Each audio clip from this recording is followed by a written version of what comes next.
kanyang common line na nag-supply dito ay okay naman. Meron siyang connectivity. Then dito naman sa ibaba, ating check kung okay yung kanyang mga common line dito.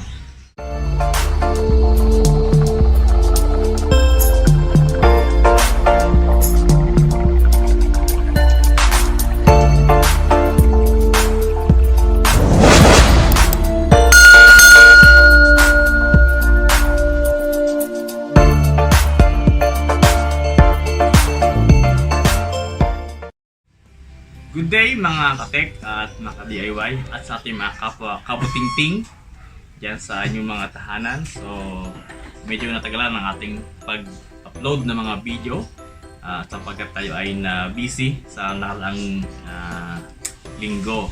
So ngayon ang ating gagawin ay isang digital keyboard o electronic keyboard ng tatak ay Kurzweil. So, KA90 ang kanyang model. Kurzweil KA90 model. So, ang problema to guys ay meron siyang ilang keys, siguro mga 10 keys na hindi tumutunog. Yan, so ito guys, napakita ko sa inyo. Yan, kita tayo dito. Yan, 1, 2, 3, 4, 5, 6, 7, 8, 9, 8 keys, yung parang siya ay 1 octave na So 8 keys, 8 keys yung hindi tumutunog. So ito yung problema ng keyboard na to. Ito ay medyo bago pa, sabi ng may-ari. Shout out kay Ate Abon. Ayan, so ng Touch of Jesus Ministry. Ayan. So shout out kay Ate Abon sapagkat siya ay nagsabi sa atin o nagkapagawa nitong keyboard. Ito ay sa keyboard ng kanilang church. So hindi siya ganun magamit na maayos, gawa ng yung mga walang keys ay medyo dito sa lugar na medyo gamitin. At ito ay ganun din pinatingin sa sa service set, pero sabi ay hindi nila ito magagawa kasi iba yung brand. Ayan. So ngayon ating titignan kung ano yung sibisira, kung bakit di siya tumutunog, at nawa ay ating maayos. So shout out kay Ate Abon Unanan. Sa siya Ate Abon. Okay, atin nang buksan at subukang ayusin itong keyboard na ito. So yun guys, ito yung keys na hindi tumutunog. Ito 1, 2, 3, 4, 5, 6, 7, 8. Then yung the rest niya ay okay na. So bukod lang ito lang talaga ang mga keys na ito ang hindi tumutunog. So guys, atin ang buksan at subukang ayusin itong keyboard na ito.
Guys, ganda ng galit itong pinakanan niya, control niya.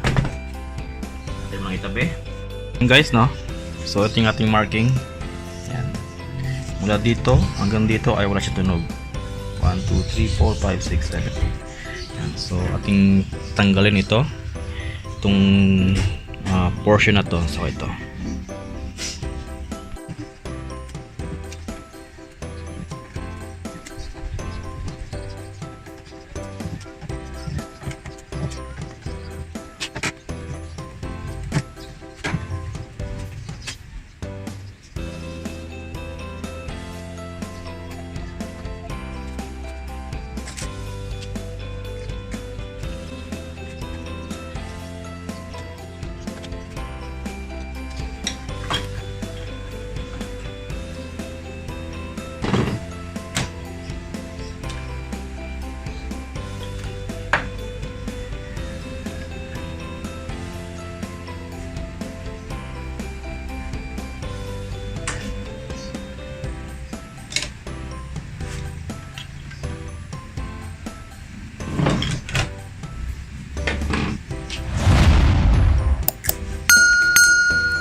guys, ito yung ating i-repair. 1, 2, 3, 4, 5, 6, 7, 8.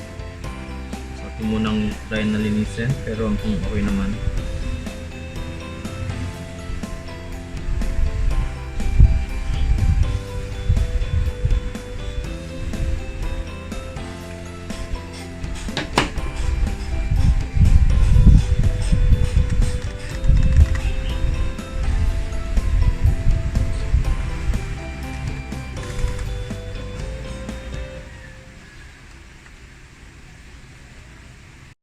Yan. So, okay guys. Akin na rin minarkahan itong keys na walang tunog. Walo yan. 1, 2, 3, 4, 5, 6, 7, 8. Then ating i-check kung okay yung kanyang mga resistance. Yan. So, magkaroon tayo ng continuity test sa mga switching parang diode 2 diode type. So ating titignan yung kanyang common ay mayroong connection papunta dito, pati ito yung sa baba. Ating i-test yung kanyang continuity kung okay.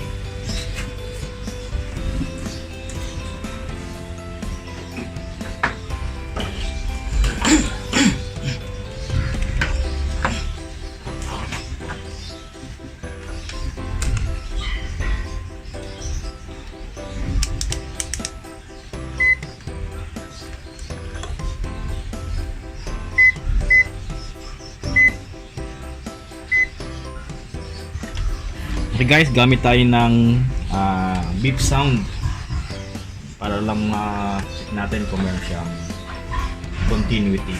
Okay? Marinig nyo naman yan. So, ito yung ating i-test. Itong area na to. Yan, sa 2, 3, 4, 5, 6, 7, 8. Yung mga common yan guys ay ating i-test kung meron siyang continuity. Okay?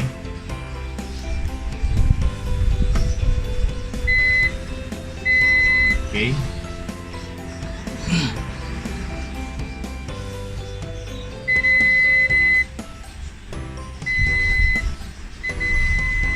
Okay guys, nasa continuity. Ngayon, ating hanapin dito kung saan yung kanyang pinaka-connection.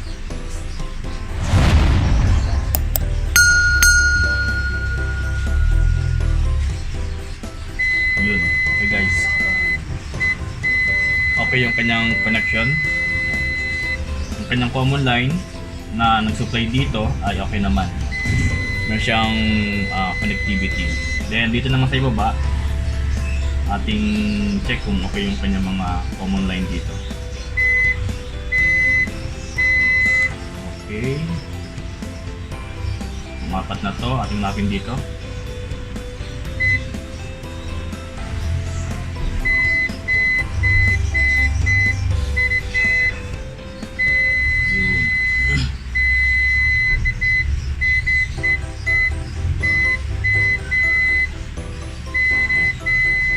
So guys, common siya guys. So si Ben okay siya.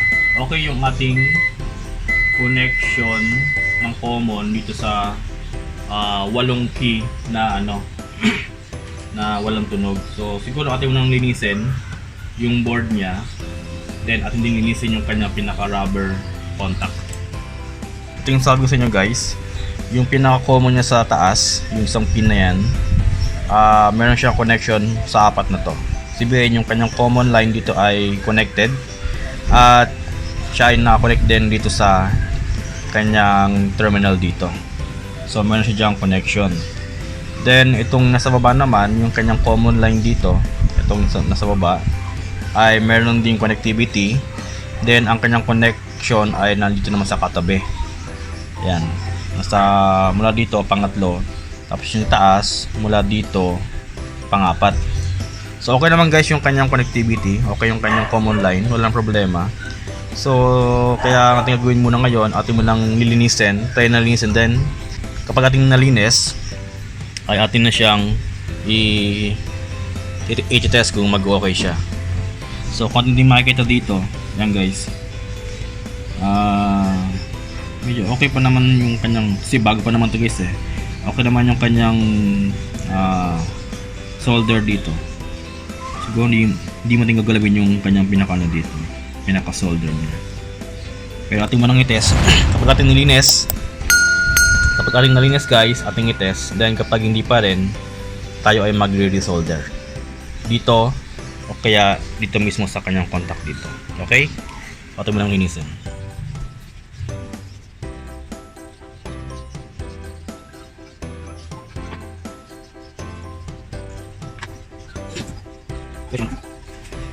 Ito guys yung kanyang pinaka rubber sa kabila. Yan. So okay naman. Wala naman siyang ganong dumi, pero ating linisin yung mga contact niya dito.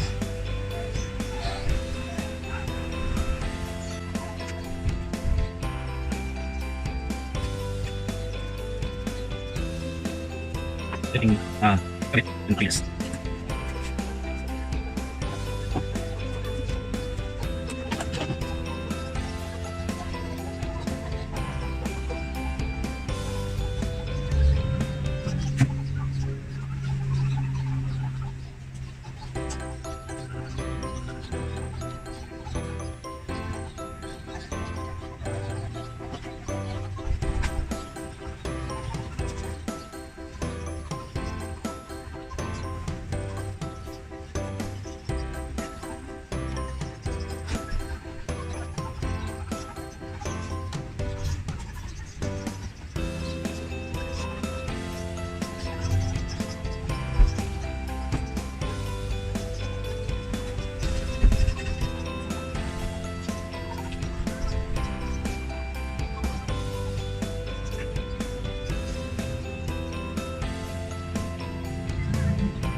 Okay guys, atin lang nakabit, ating i-test. Power on. Okay, power na.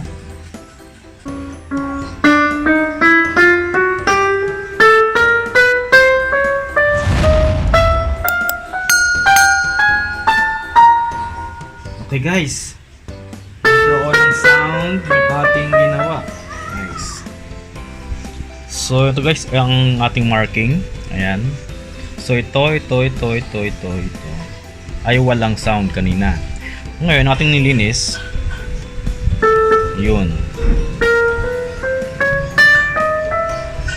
Yun. Guys, 1, 2, 3, 4, 5, 6, 7, 8. Okay guys. Okay yung ating ginawa, no? So nakuha natin sa linis. So hindi natin kailangan mag-solder dito at saka dito. So dito pa lang ay atin na nakuha yung pinaka problema niya. So linis lang pa lang ang kailangan. At yun, nagkaroon na siya ng sound. Okay guys. So ngayon atin nang ibabalik lahat.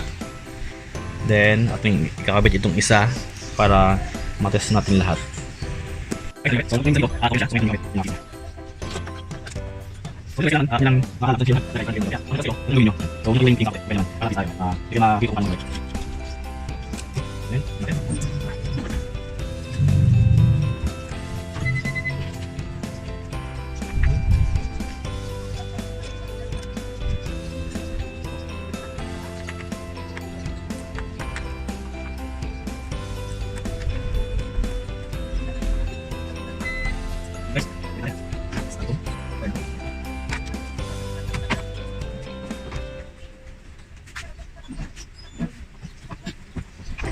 Testing ulit.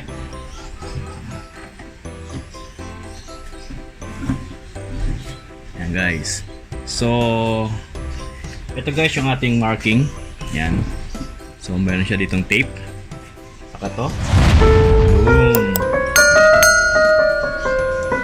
1, 2, 3, 4, 5, 6, 7, 8. Okay guys. Okay yung ating ginawa. Let's play a little bit.